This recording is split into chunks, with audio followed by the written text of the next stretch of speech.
Hello, everyone, and welcome to the Very Reasonable Pilots podcast. I'm your host, Charles. Along with me, as always, my co-host, editor, producer, co-pilot, gunner, navigator, orator, and podcasting associate, Jacob Gloth. How you doing today, Jacob? I am swell, Charles. I am excited because I've got a new pitch.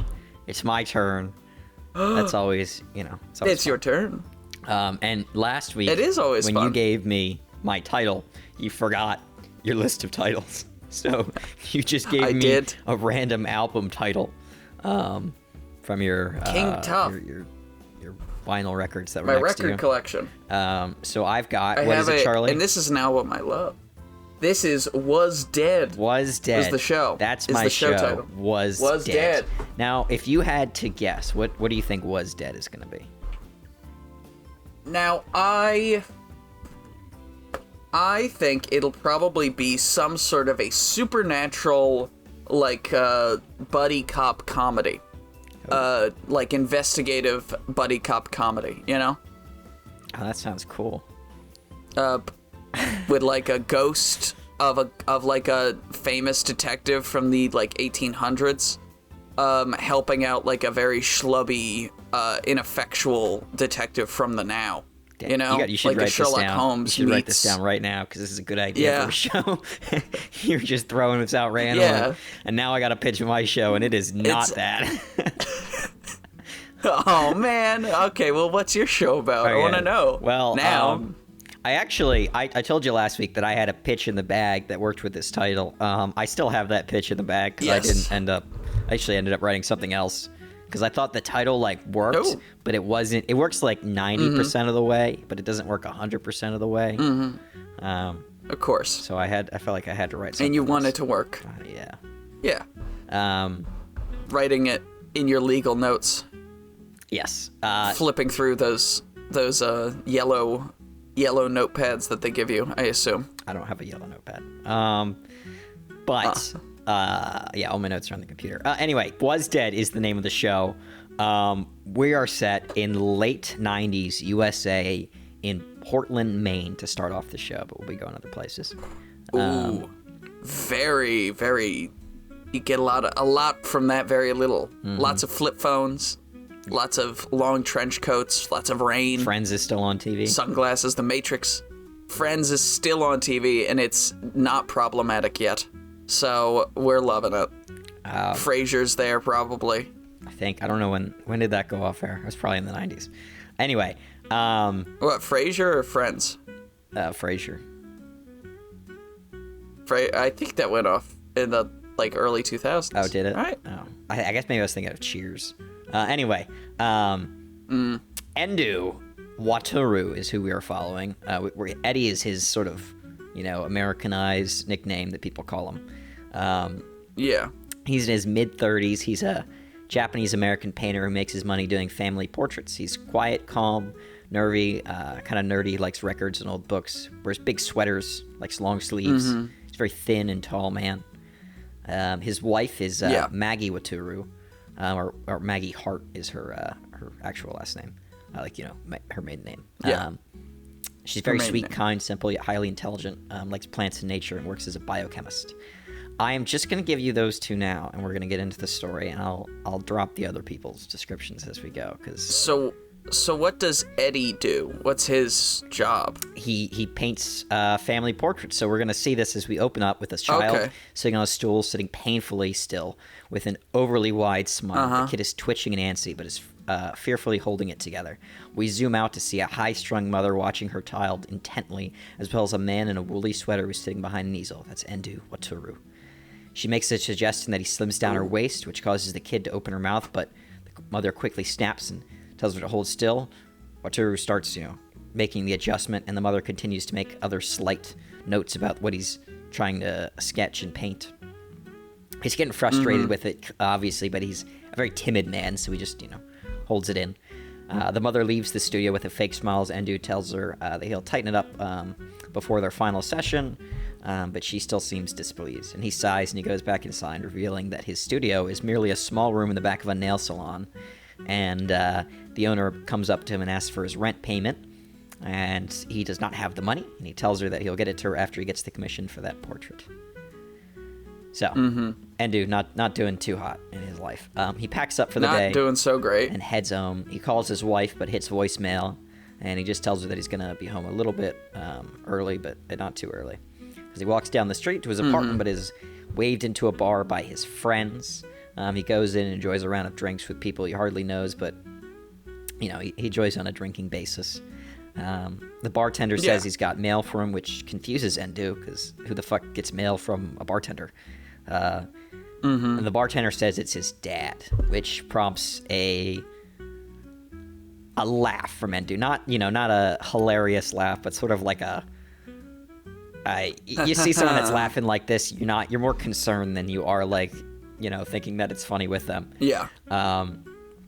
Because Endu, his dad left many years ago after his mom died, when he was like still, 16, 15, around that age. And he doesn't even know where Endu is, so he just sent it to the bar so his dad is an alcoholic, and he, instead of sending the letter to Endu, because he doesn't know where he is now, because it's been so long since he's seen his son, like 15 years, he doesn't send it to him, he sends it to the bar that he used to go to, his dad used to go to the bartender that he used to see, hoping that the bartender would give it to him, and ironically, of course, Endu now goes to that same bar. Of course, Endu drinks probably the same drink, too, Drinks all the time, just like his dad. Get that family cyclical nature. Endu loudly jokes about how his dad is a drunk while being drunk himself, and says he doesn't want the letter and he doesn't want anything to do with his dad. As Endu is getting progressively more rowdy and drunk and not really aware of his surroundings, the bartender drops the letter into his shirt. So, like a shirt, he's got a little, like a shirt pocket thing, front pocket. So he just tucks it in there. And so Endu stumbles home, drunk and, not the most stable person. And he gets home and his wife isn't. Not very happy. Still not there. Calls her again, but gets to voicemail. And he, looks through his texts on his phone to see if she sent a message. And she did. She said that she's gonna be really late when she gets home because she's got a bunch of work to do. And she's like, okay. So he's starting to sober up now. He's having a couple glasses of water or whatever. And he cooks a nice meal, and he sets her aside a nice little portion for his wife, and he, saran wraps it and everything, puts it, sets up the table for her so that when she gets home, she can just eat and go straight to bed. A very nice thing to do for somebody, right? Yeah, of course. Can I wait? Because I can tell the needle is going to drop very soon. Can I make one prediction? What's that? Is this a time loop show? It is not. There is no magic, or this is a serious drama. I was so sure you were going to be like, and then he wakes up and he's painting a portrait and there's a little girl looking very unhappy. I've done a lot of those. And I was like, oh. I can't do another. Yeah, I know. Soon. I was waiting for it. I was excited, Time loops are great. I know you do. So it's a fantastic storytelling device. It is. It's fun. Anyway, no time loop here. So next morning, Endu wakes up. Maggie is not there, his wife. But there are signs that she came back and left again. Like clothes and stuff are on the floor and that kind of stuff. And the food he set out is still there. The food's been eaten. But it's in the fridge now, and it has a note that says, "Thank you, but she wasn't hungry when she got home." So he's like, okay, whatever. He eats it for breakfast, and then he heads off to work. He continues to work on the portrait, makes some small adjustments requested by the mother. Additionally, he starts to paint a separate portrait because he's a little peeved by the adjustments. The constant needling from the mother, and also the way she's manipulating the portrait of her kid sort of irks him a little bit. And so he paints a separate portrait of the kid as well, which is, ignores the mother's details and is a little bit more artistic. It's much smaller, only about the size of his hand, and it's on, paper that you can fold. It's not like a canvas. Another night of his wife not making it home and him making dinner for her. However, this time she reciprocates with breakfast. So, still doesn't see his wife, but, she made him breakfast the next day. So there's some relationship there. So he finishes the painting and presents it to the mother and daughter.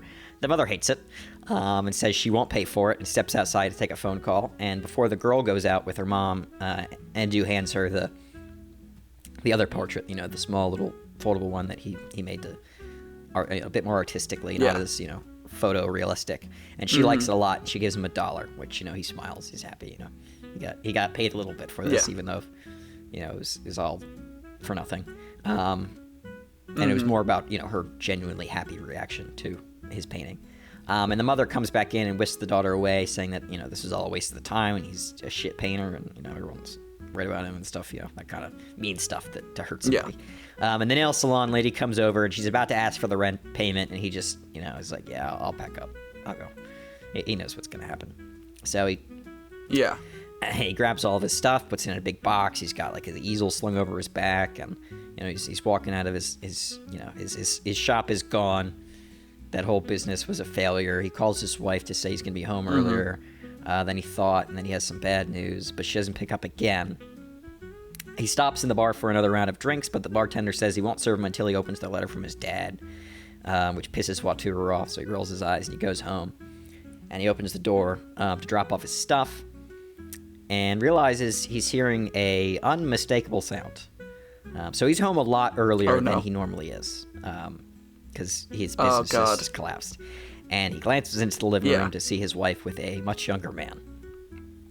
And without a word or them noticing at all, he just drops his stuff down, grabs the car keys, turns around, and leaves. End of episode 1. Very sad for Eddie. Yeah, not a good day. Not having a good day. Episode 2, Wataru is outside his apartment. So right after episode 1, he's shaking. He sits down on the floor. His neighbor passes and asks if everything's all right, and he just nods, sort of, shell shocked. And he just sits on the floor outside of his apartment for a long time. Eventually, he heads down to the garage and he pulls out of it with this beat up Honda Accord, and he just drives out of the city without a word or thought. He's out of state in New Hampshire now. When he starts to get tired, he sleeps in a parking lot and is woken up by a cop who asks him to move.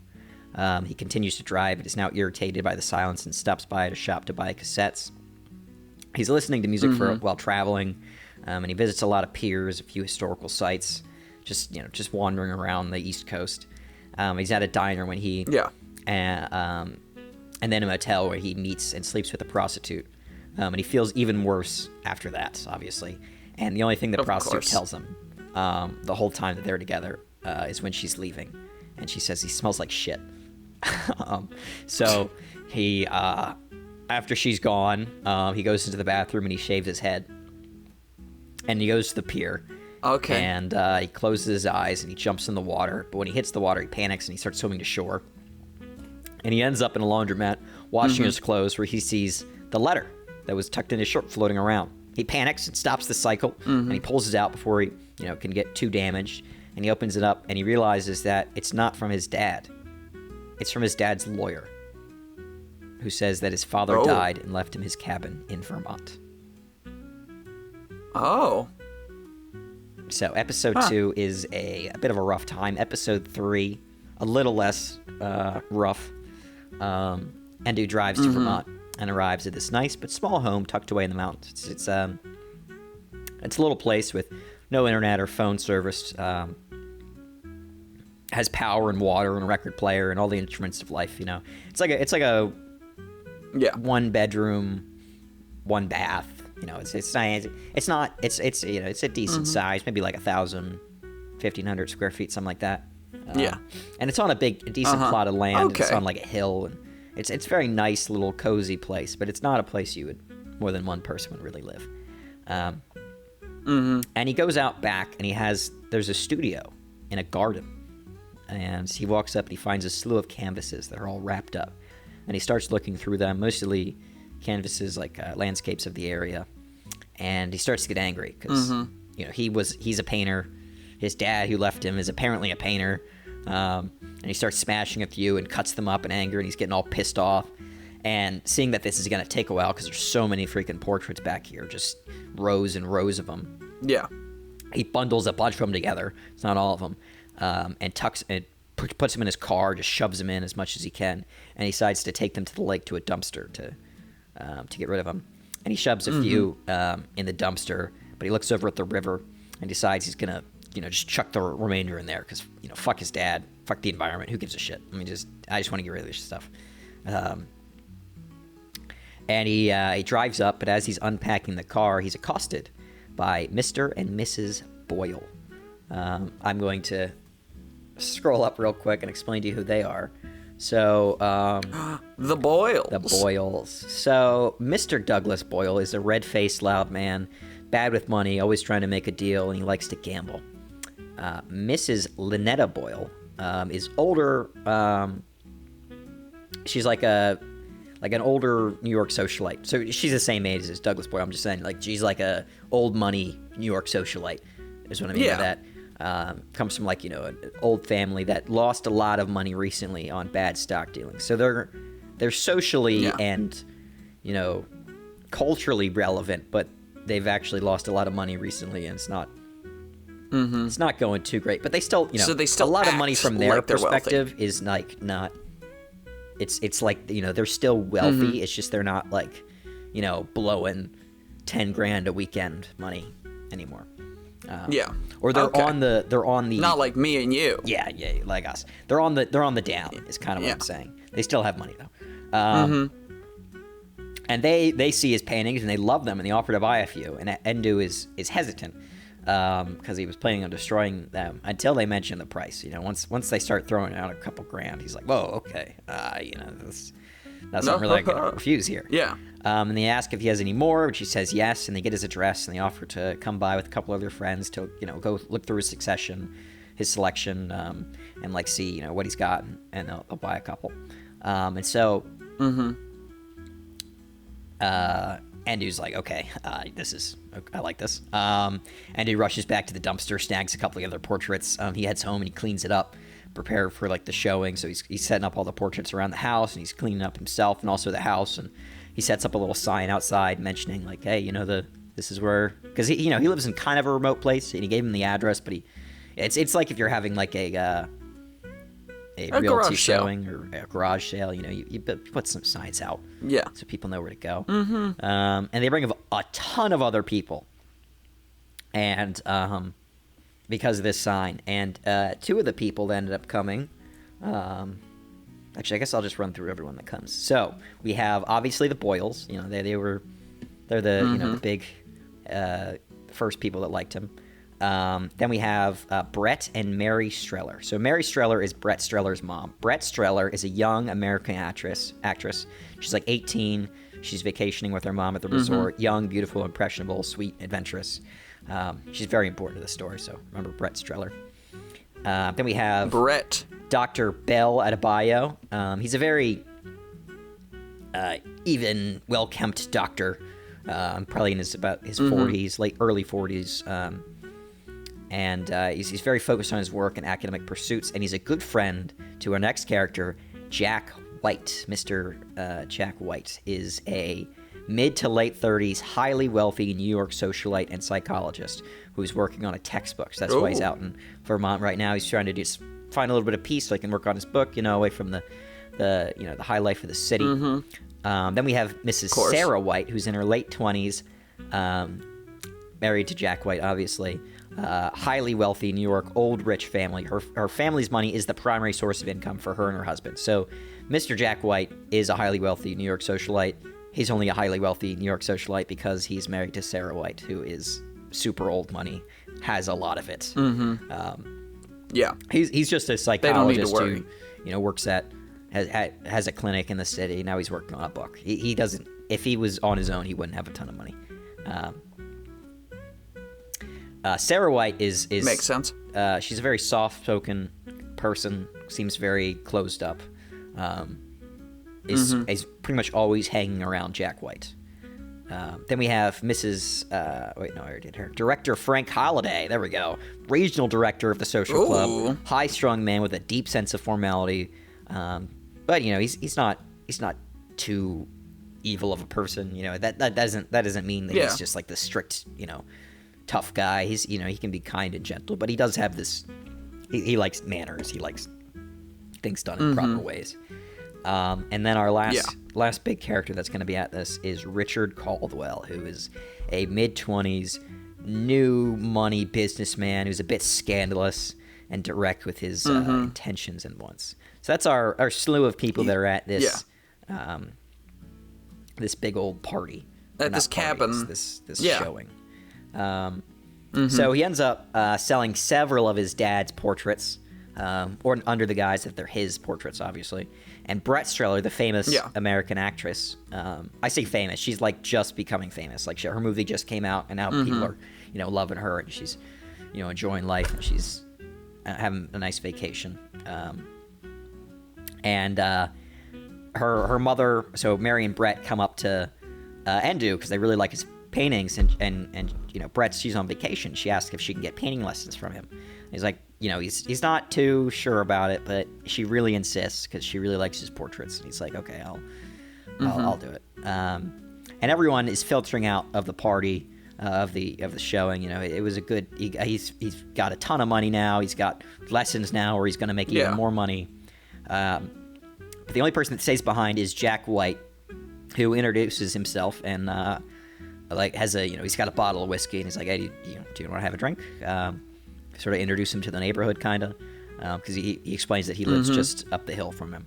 And he sends his wife home with the Boyles and Richard Caldwell. So Jack and him have a rowdy night of drinking and fun. So this is a big contrast to the last episode. He's sort of, it ends with him in a somewhat of a happy state. He's getting drunk with his new neighbor, who seems like Jack White. Just seems like everybody likes Jack White. He's the essential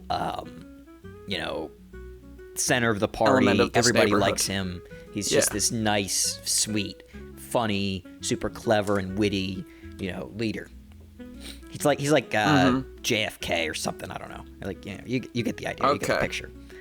He's got that charisma. Yeah, super that natural handsome. Charisma brings people around. Yeah, highly charismatic. Everybody wants to be at his table. Everybody wants to be talking to him. Everyone wants to be around him. Episode 4. A very hungover goodbye between Endu and Jack. And then Endu starts preparing for his first lesson with Brett. He's trained. He's a good artist, but he's not his dad. He's not the same person that was making those paintings. So he doesn't want to portray. I was wondering. Yeah. I was wondering, is the paintings, like, are we going to be like, okay, the paintings that his dad did, are they better than the paintings he had? So the paintings he was doing, or is it just like he's done, has always been like sort of corporate formal work. He hasn't really had any ability since art school, is kind of the implication you're going to get, to do anything that he actually wanted to do. He's only really done portraits of people. Yeah. So he's kind of, exploring for the first time in a while what he likes to do. He's nervous because he's trying to teach someone right now under the guise that he's the person that painted these great portraits, and he's not sure if he can do that, or these great landscapes. He's not sure if he has that ability because he hasn't done that in so long. And so they have a few lessons, and they become friends. And through one of the lessons, she says that her mother is leaving, but she's going to stay another few weeks so that she can finish up her lessons with him. So they've got like this nice sort of like, older brother, younger sister friendship. All right. And after one of the lessons one day, when she's, just finishing up, she's, maybe just painted her first like real picture, and he's, very impressed with it. That's when Jack White shows up kind of unexpectedly. And he invites Endu to a get-together, and seeing Brett there as well, he's like, oh, you can come as well. She's thrilled about it because, she's very clearly very taken by Mr. White. Everyone is, but she's like a young, impressionable girl, and he sees him as like the ultimate, person. He's just this super charismatic, super handsome guy. And she expresses this to Endu when White leaves. And at the party, we get a clearer picture of, from White of everyone around. So White's going to be kind of giving Endu the lowdown on the people, in this circle. So the Boyles, big and broke, obviously. Director Holliday is a bit of a stick in the mud. Caldwell is kind of just a super scandalous, out there for the ladies kind of guy, but he's also super wealthy. Yeah. Dr. Adebayo, really smart, an old friend of White, was sort of helping him with his book, but it's implied that Adebayo is a little bit annoyed with White because he's not really spending too much time on his book. Yeah. Sarah he's White, more getting drunk with the local artist than he's writing his book. He's getting drunk, throwing parties, that kind of thing. He's having fun rather than working, which is what Adebayo thought they were going to do up here. Sarah White seems to be uncomfortable around basically everyone at the party but her husband, and seems displeased when he's talking with others. And Endu feeling like, I feel bad for her because she just seems like so lonely. And he goes up to talk with her, and it turns out she's really just shy, and that she's really a lot more open and fun when someone's making an effort to chat with her as well. So they're having a nice time, and Brett is being very clearly and intensely pursued by Caldwell, but she's really only interested in White. So we've got like a sort of a love triangle here. Love triangle situation. Lust triangle, you could say. Yes. I doubt Caldwell is in love with anyone he's but just himself. out for it. So White, obviously, life of the party. Everyone wants to hang out with White. And near the end of the night, Brett talks with Endu about White and saying that, she's obviously obsessed with him and wants to pursue him. And Endu is hesitant about her pursuing him. Obviously, he's an older man, and obviously he's married as well, which is a big hitch in that. Yeah. But he doesn't really want to dissuade her because he doesn't really know her that well or understand these people enough, so he doesn't really want to give advice in this situation. Yeah. And he's still making money off of her, right? Yeah, he he's doesn't making want to money off of her. maybe if he says something everyone's like buying that. portraits and stuff. He doesn't want to be the guy that can, that messes anything up. That messes that up for himself. So as they're talking, a dispute breaks out between Mr. Boyle and Director Holliday, so the stick in the mud and the big loud broke guy, which results in the former, Mr. Boyle, throwing a punch. White clears it up, but Holliday is furious and threatens to sue. So I'm going to run through sort of where this show's going now. We got a lot of things happening. We've got a lot of relationships potentially building, a lot of discontent among this group. So Jack will eventually reveal to Endu that he knew his dad, which is indirectly tells him that he knows that he's pawning off his dad's paintings. Yeah. But he doesn't really say it explicitly, and he even commissions Endu to do a portrait of his wife, where okay. This begins to as he's spending more time with both Jack and Sarah, he's now getting a clearer picture of their relationship, which is very obviously falling apart. And from where this is going, Jack and Brett are going to start an affair. And so are Sarah and Caldwell. I figured. Caldwell, I figured Sarah and Endu were going to start the affair. No. They were going to bond while he was painting her. I'll tell you in a second, obviously. But Endu is more... In this, he ends up... This is like... this is kind of like meant to be somewhat sort of like the Great Gatsby, where Endu is kind of like the best friend to our Gatsby, which is Jack. Yeah, he's just he doesn't fully understand everything about Jack, but he likes him, and he's the only person, despite everyone being friends and loving Jack and thinking he's the center of their world. Endu is gonna sort of end up as the only person that's actually his friend from everyone. Because Endu's the only one who's talking to him. I feel like a normal person, rather than he's so cool, he's so blah. And Endu's just he's my pal. Yeah, everyone's kind of likes Jack because he's guns. the man. They don't like Jack because he's Jack. They like him because he's the center of the world they have here. So, we've got the affair starting up. Dr. Abayo and Jack White are going to get into this big falling out because Jack is not working on the book, and he's, in this affair with this younger girl. He's not working on his academic pursuits, and he's clearly things aren't going well with his wife as well. And the Boyles will have to leave due to a money issue, which is they're getting sued by Director Holliday, and they don't really have the money to keep up with it, so they're going back to New York to try to do what they can to fix their situation. Yeah. Sarah is going to end up abandoning Jack due to his affair, but also because of her affair. And she's going to leave, go back to New York with Caldwell. And Brett is going to return to Hollywood without Jack. It was only really, between them, it was only really like a fleeting interest, you know? It was never... Yeah, it was a summer fling. Intensely. Yeah. It wasn't really there. Well, you know, Sarah, on the other hand, is much closer to the age of Caldwell, and it does, you know, it obviously feels slighted by Jack, so she's getting out of that, even though the Caldwell thing might not work out either. But yeah, I was going to say, Caldwell seems like a bit of a womanizer. Yeah. So now Jack is going to have to return to the working world. He's lost his sort of meal ticket from his wife. And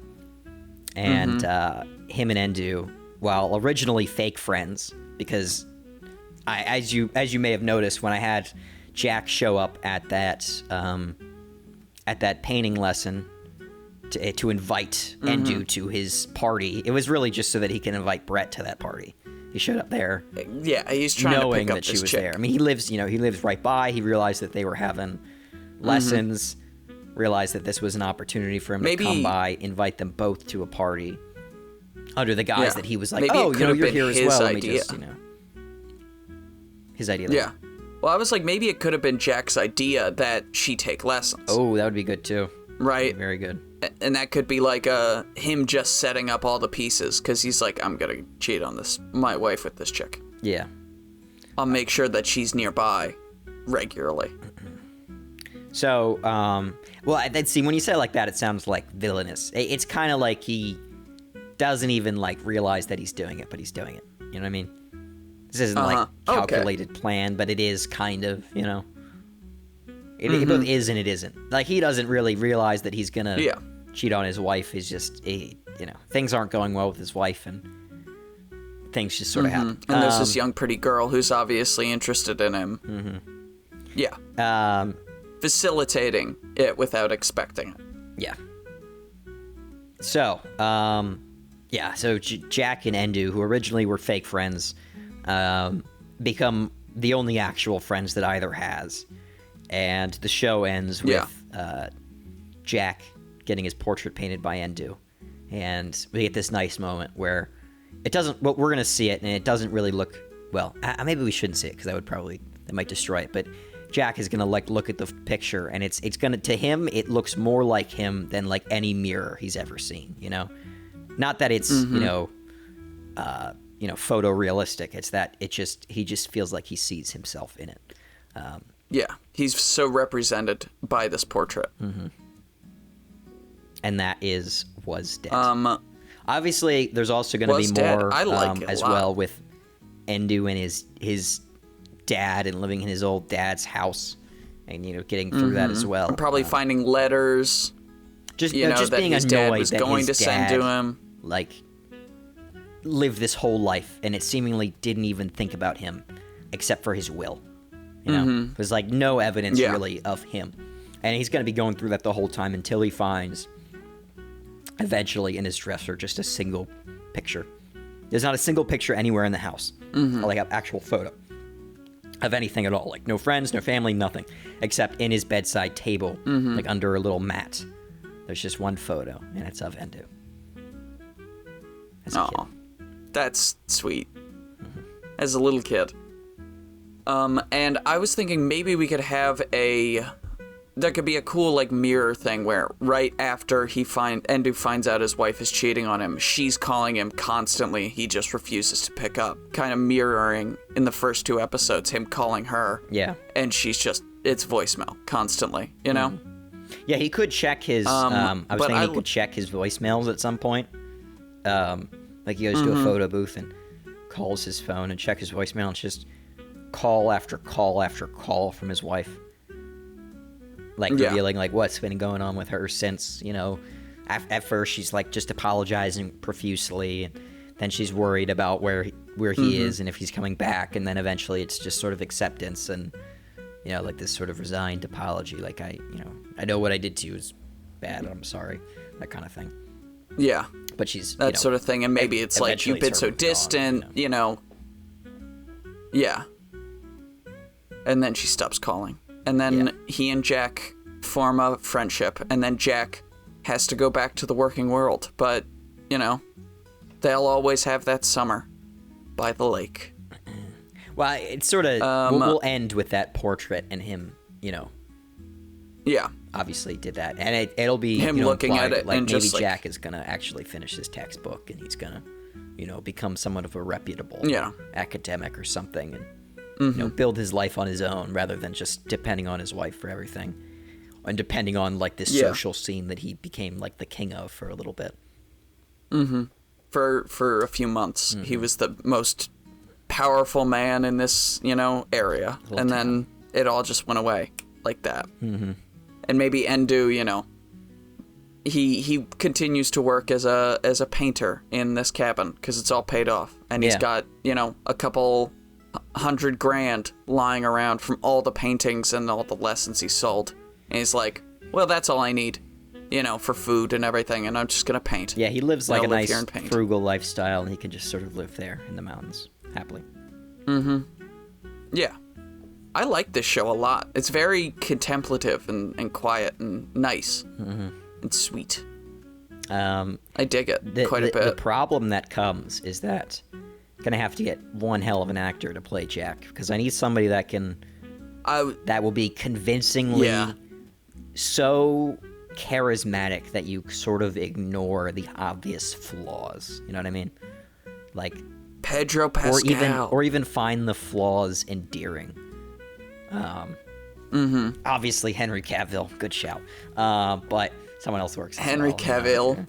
I mean, it could Pedro be, Pascal. I think is like a great choice. Pedro could work. Yeah, it has to be someone like clearly super just dripping charisma. Where you just can't help but like them. You want them to be the good guy. You want them to win. Samuel L. Jackson. Samuel L. Jackson, yes. No. Yeah. No, maybe a little too old.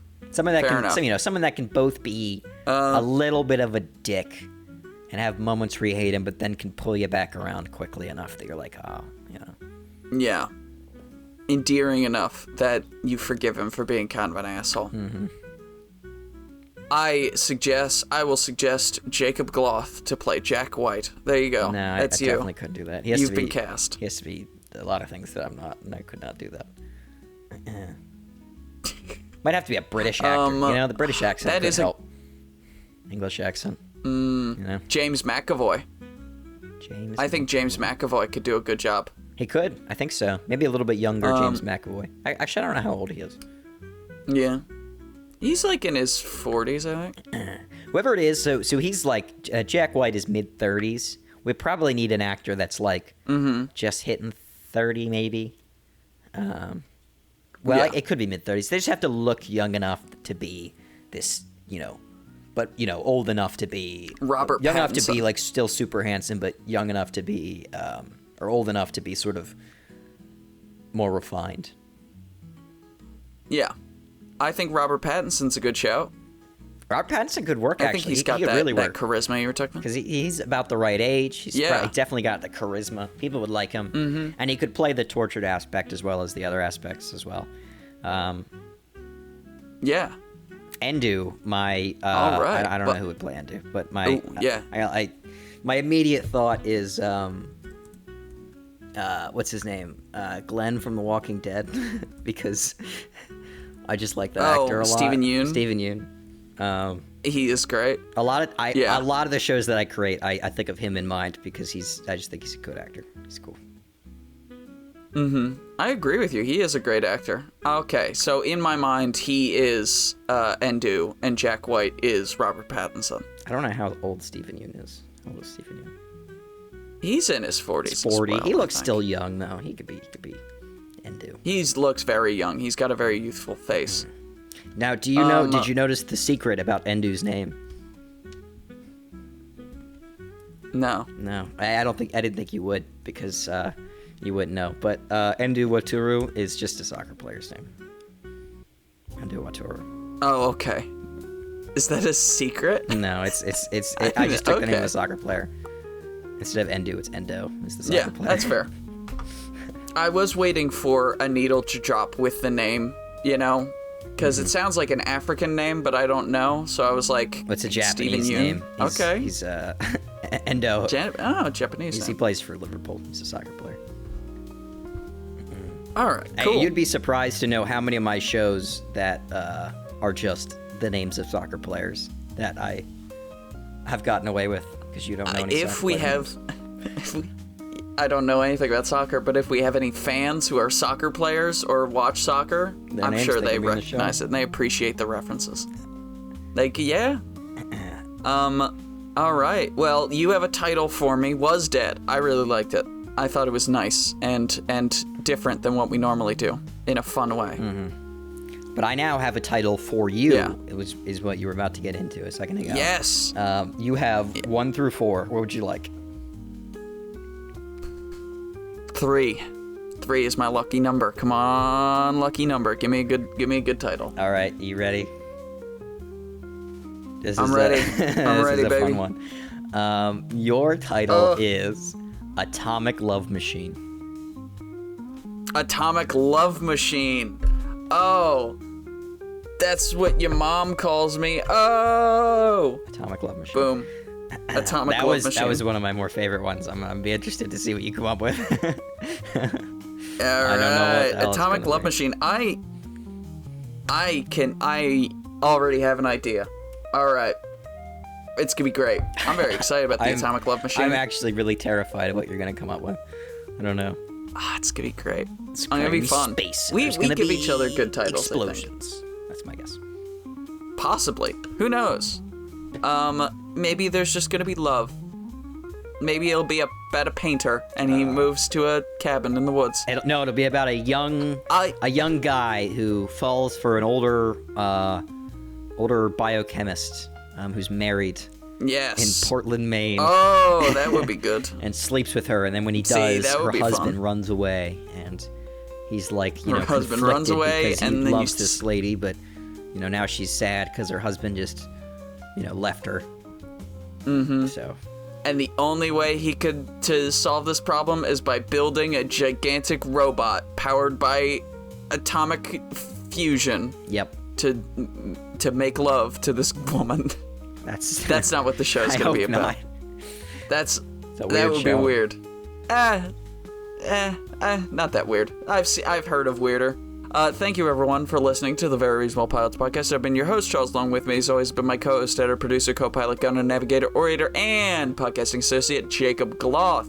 If you like what you heard here and you want to hear more, please give us a like, a follow, subscribe, tell your friends, tell your family, tell your dog, tell your cat, and remember, we will be right back here next week with a brand new televisual series for you to imagine and enjoy. Follow us on Instagram, on Snapchat, on TikTok, on YouTube, everywhere that you find shorts or long form orts. All right, everyone. Thank you. Goodbye.